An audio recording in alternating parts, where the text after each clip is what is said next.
حیثیت سے بھی اپنی حیثیت کو کم جب تک نہ سمجھے وہ اللہ کا ولی نہیں ہو سکتا۔ اور ایک واقعہ جب میں نے پڑھا تھا اس حوالے سے کہ نفس کشی، اسی کو عاجزی اور انکساری کہا جاتا ہے۔ تزکیہ نفس، اپنے آپ کو کمتر سمجھنا، اپنے نفس کو کچلنا، یہی وہ چیزیں ہیں جو انسان کو بلند کرتی ہے اور اللہ رب العزت کی بارگاہ میں مقبول کر کے ولایت کے درجے پہ فائز کرتی ہے۔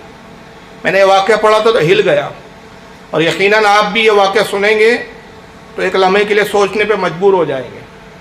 آپ نے سنا ہے اور جانتے ہیں، آپ اکثر علماء سے سنا ہوگا کہ حضرت موسیٰ علیہ السلام وہ نبی ہے جو کوہ طور پر جا کے اللہ سے ہم کلامی کا شرف حاصل کرتے تھے۔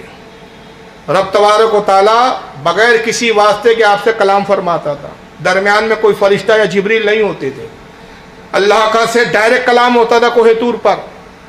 ایک مرتبہ کوہ طور پر حضرت موسیٰ علیہ السلام پہنچے، رب نے فرمایا موسیٰ جب کل تم مجھ سے ملاقات کے لیے اور ہم کلامی کے لیے آؤ تو میں چاہتا ہوں کہ تم بنی اسرائیل کے سب سے بڑے گناہ گار کو لے کر آؤ، جو تمہارے نزدیک بنی اسرائیل کا سب سے بدترین شخص ہو، سب سے بڑے گناہ گار ہو، اس کو میری بارگاہ میں لے آنا تاکہ میں دیکھوں کہ تم اپنے بنی اسرائیل میں تمہاری نظر میں سب سے بڑا گناہ گار کون ہے، تم کسے سب سے بڑا گناہ گار اور پاپی سمجھتے ہو۔ جاؤ کل تلاش کرو، پورے بنی اسرائیل میں سے اس شخص کو چن کر لاؤ۔ موسیٰ علیہ السلام گئے، دوسرا دن وعدہ کیا رب قدیر میں کل اس حال میں حاضر ہوں گا کہ تیرے بندوں میں بنی اسرائیل میں جو سب سے بڑا گناہ گار ہے اس کو تیری بارگاہ میں پیش کروں گا۔ راوی بیان کرتے کہ جب دوسرے دن ملاقات کا وقت آیا، جناب موسیٰ علیہ السلام تنہا کوہ طور پر جا رہے ہیں، کوہ طور کی چوٹی پر چڑھے اور تنہا پہنچے۔ رب نے ارشاد فرمایا موسیٰ وعدہ بھول گئے؟ کیا وعدہ کیا تھا موسیٰ کہ کل بنی اسرائیل کے سب سے بڑے گناہ گار کو لاؤں گے؟ کہاں ہے وہ گناہ گار؟ اسے نہیں لایا۔ بڑی عاجزی اور بڑی انکساری کے ساتھ عرض کرتے رب قدیر میں وعدہ نہیں بھولا، اے خالق کائنات تو نے جو فرمایا میں نے اس وعدے کو پورا کیا۔ تو نے فرمایا کہ بنی اسرائیل کے سب سے بڑے گناہ گار کو لے آنا، میں نے پورے بنی اسرائیل پر نگاہ ڈالی، اے رب قدیر تیری عزت و جلال کی قسم اپنے سے بڑا گناہ گار میں نے کسی کو نہیں پایا۔ جبکہ نبی معصوم ہوتے ہیں، یہ اجماعی عقیدہ ہے، نبی کو گناہ گار اور خطا کار کہنا کفر ہے، مگر ان کی اپنی عاجزی دیکھو۔ کیا بنی اسرائیل میں گناہ گار نہیں تھے؟ نبی سے بڑھ کر کون پرہیزگار ہو سکتا ہے؟ نبی سے بڑھ کر کون صالح ہو سکتا ہے؟ نبی سے زیادہ کون اللہ کا قریب ہو سکتا ہے؟ ارے قربت کا یہ عالم کہ کوہ طور پر خود اللہ سے ہم کلامی کریں، یہ مقام و مرتبہ، مگر عاجزی کا یہ عالم کہ اپنے آپ کو سب سے بڑا گناہ گار سمجھ رہے۔ رب تبارک و تعالیٰ نے ارشاد فرمایا موسیٰ ہم تیری آزمائش کر رہے تھے، تیری یہی بات ہمیں پسند ہے، اسی بنیاد پر ہم تجھے ہم کلامی کا شرف عطا کرتے ہیں، یہی تیری وہ عاجزی ہے۔ تو بندہ جب تزکیہ نفس کرتا ہے، عاجزی اور انکساری کرتا ہے، یوں اللہ کی معرفت بڑھتی ہے، تو اللہ کے قرب خاص میں قریب ہوتا جاتا ہے۔ اور جب گھمنڈ کی باتیں کرتا ہے، بڑے بڑے دعوے کرتا ہے، رب تبارک و تعالیٰ کی ناراضگیاں بڑھتی ہے، مگر وہ سمجھتا ہے کہ میں بہت اچھا کام کر رہا ہوں۔ حدیث پاک میں آتا ہے کہ جب بندہ کسی مسلمان کو بلا وجہ کہتا ہے تو جہنم میں جائیں گا، اکثر لوگ بول لیتے نا ابے جہنمی کہی کے تو جہنم میں جائیں گا۔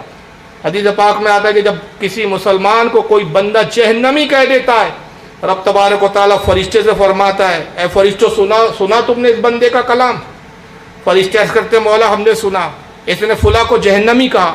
تو اللہ فرماتا ہے کیا یہ خدا سمجھتا ہے اپنے آپ کو؟ کیا یہ رب ہونے کا دعوے دار ہے؟ جنت اور جہنم میں نے تخلیق فرمائی، میں قادر ہوں جسے چاہوں جنت دوں اور جسے چاہوں جہنم دوں، یہ فیصلہ کرتا ہے۔ اے فرشتوں گواہ ہو جاؤ، جس کو اس نے جہنمی بتایا میں نے اس کو جنتی کر دیا، اور یہ خود اپنے آپ کو جنتی سمجھ رہا ہے، میں نے اس کو جہنمی بنا دیا۔ تو یہ تکبر آدمی کو لے ڈوبتا ہے، اس لیے زبان بہت سنبھال کے بولنی چاہیے۔ بزرگان دین کا یہی عالم ہوتا تھا، بولتے تھے تو سنبھال کر بولتے تھے، عاجزی اور انکساری کرتے تھے، اور یہ تب کرتے تھے کہ جب ان کے ایک ہاتھ میں قرآن ہوتا تھا، دوسرے ہاتھ میں رسول اللہ کی حدیث ہوتی تھی۔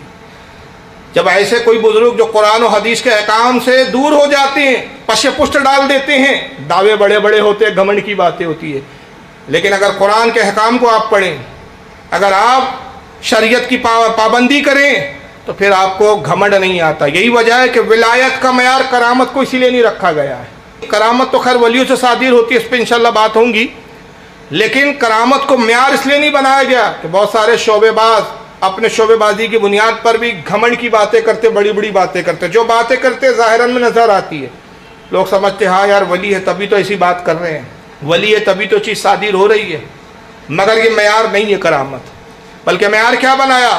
حضرت جنید بغدادی رحمۃ اللہ تعالیٰ علیہ فرماتے ہیں کہ صوفی وہ ہے، اللہ کا ولی وہ ہے کہ جس کے ایک ہاتھ میں قرآن عظیم ہو اور دوسرے ہاتھ میں مصطفیٰ صلی اللہ علیہ وسلم کی شریعت ہو، جو حدیث رسول کو تھامے ہوئے ہو، اور یہاں تک کہ بہت سارے بزرگان دین اجماعی عقیدہ ہے یہ، جس کو اعلیٰ حضرت نے اپنی کتاب میں شریعت اور طریقات، اس طرح کا اردو نام ہے، عربی نام کچھ اور ہے، اس میں کئی بزرگوں سے نقل کیا اعلیٰ حضرت فاضل بریلوی رضی اللہ تعالیٰ عنہ نے۔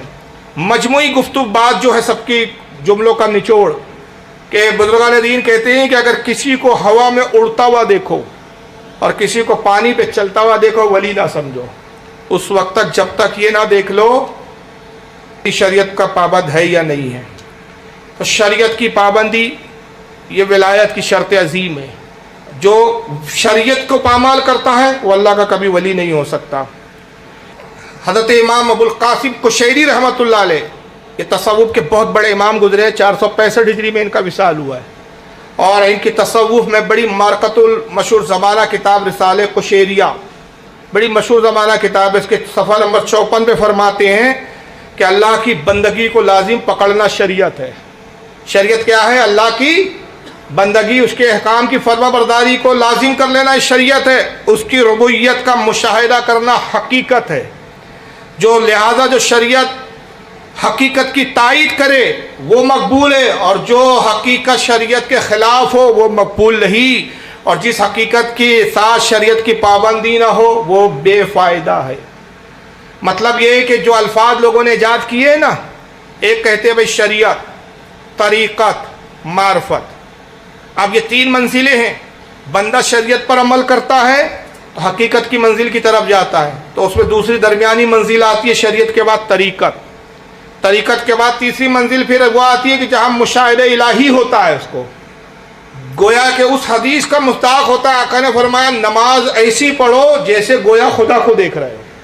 جب اس منزل پہ پہنچتا ہے اس کو کہا جاتا ہے معرفت کی منزل۔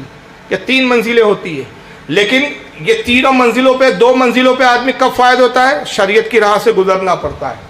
اعلیٰ حضرت فاضل بریلوی اس کو یوں بیان کرتے ہیں کہ شریعت راستہ ہے، تو جو مائل سٹون ہوتے ہیں یہ کیا ہے؟ طریقت، اور منزل تک پہنچنا یہ کیا ہے؟ معرفت۔ اعلیٰ کہتے ہیں راستہ شریعت ہے۔